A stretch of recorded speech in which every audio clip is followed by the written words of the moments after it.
The alarm clock screamed at 5:30 a.m., but David had already been awake for an hour. He lay in bed staring at the ceiling, his mind racing through the endless checklist of tasks waiting for him at the office. His chest tightened with the familiar weight of anxiety, deadlines, meetings, targets, and the quiet but suffocating fear that if he slowed down, even for a moment, he would lose everything he had worked for. David wasn't alone. Across the city, in a dimly lit kitchen, Emily rushed through her coffee while checking her emails on her phone. Her 2 children tugged at her sleeve, begging her not to leave so early, but Emily only had a few minutes before she had to catch the train to her job. She promised them she'd be home for dinner, but she already knew she wouldn't be. These were ordinary people living extraordinary lives of quiet exhaustion. They didn't set out to work themselves to death. But somewhere along the way, they became trapped in a culture that told them success was measured in hours worked, money earned, and sacrifices made. This is the story of why we're working ourselves to death, and how voices like Anthony Scaramucci and Juliet Schor are helping us see the truth about our broken relationship with work. Work, once seen as a noble path to purpose, has transformed into something darker. Juliet Schor, a professor and economist, has spent decades studying the ways work consumes our lives. She speaks of how the 40-hour work week, once a hard-won victory for workers, has quietly stretched into 50, 60, even 70 hours for many.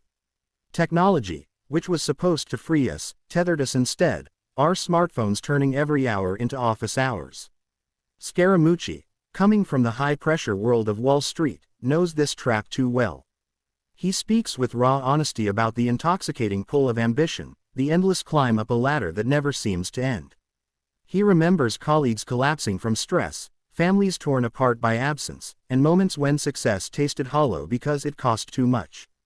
Together, their voices echo the cries of millions. The world is wealthier, more connected, and more technologically advanced than ever before, so why are we more exhausted than our parents and grandparents ever were? David's story offers one answer. Raised by a father who worked 3 jobs to provide for the family, he grew up believing that work was survival. When he landed a corporate job, he carried that belief with him. But as years passed, survival wasn't enough, it became about status. The bigger the paycheck, the more he convinced himself it was all worth it.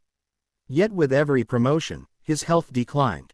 He developed migraines, his marriage grew distant, and his children learned to stop expecting him at soccer games and birthdays. Emily's journey tells another truth. As a single mother, she didn't have the luxury of stepping back.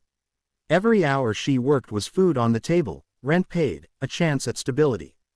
But her company demanded more each year: longer shifts, mandatory weekend work, constant availability. The more she gave, the less she felt she had. She was a ghost in her own life, present everywhere and nowhere. These stories reveal the heart of the crisis. Whether chasing success or fighting to survive, we are sacrificing ourselves at the altar of work. Juliet Schor challenges this with data and hope. She argues that shorter workweeks don't just improve health and happiness, they make us more productive.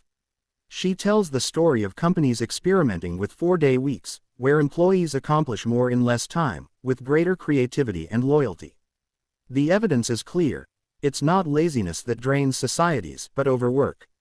Anthony Scaramucci, in his blunt and fiery style, confronts the cultural lies head-on. We wear exhaustion like a badge of honor, he says. We brag about working 80-hour weeks as if it's proof of character. But what's the point of success if you don't live long enough to enjoy it? Their words resonate with people like David and Emily. Slowly, painfully, they begin to see that the system they've been trapped in is not inevitable, it's constructed. And if it's constructed, it can be changed. David makes his first small change when his doctor warns him he's on the brink of a heart attack. For the first time in years, he takes a weekend off. At first, he feels restless, guilty. But then, as he sits with his daughter and listens to her laugh, he realizes what he's been missing. That moment becomes his turning point. Emily, too, finds a spark of resistance. After years of exhaustion, she joins a workers' group fighting for fair hours and better pay. At first, she doubts herself. What difference can one person make? But when she sees others stand beside her, When she hears Juliet's research affirm that change is possible, her doubt turns into determination. These are not quick fixes. David still struggles to set boundaries. Emily still fights for recognition in a system stacked against her. But both now see that their worth is not defined by how much they can give to a company that takes without end. And this is where the story finds its power. Because David and Emily are not just characters, they are us. They are our neighbors, our friends, our families.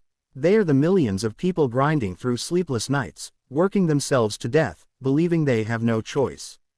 But there is a choice. Juliet Schor shows us that societies thrive when people work less, live more, and invest in relationships and communities. Scaramucci reminds us that ambition without balance leads only to emptiness.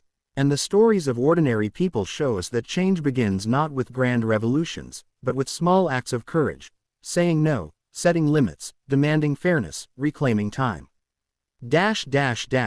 In the end, the question is not just why we are working ourselves to death. The question is, what are we willing to live for?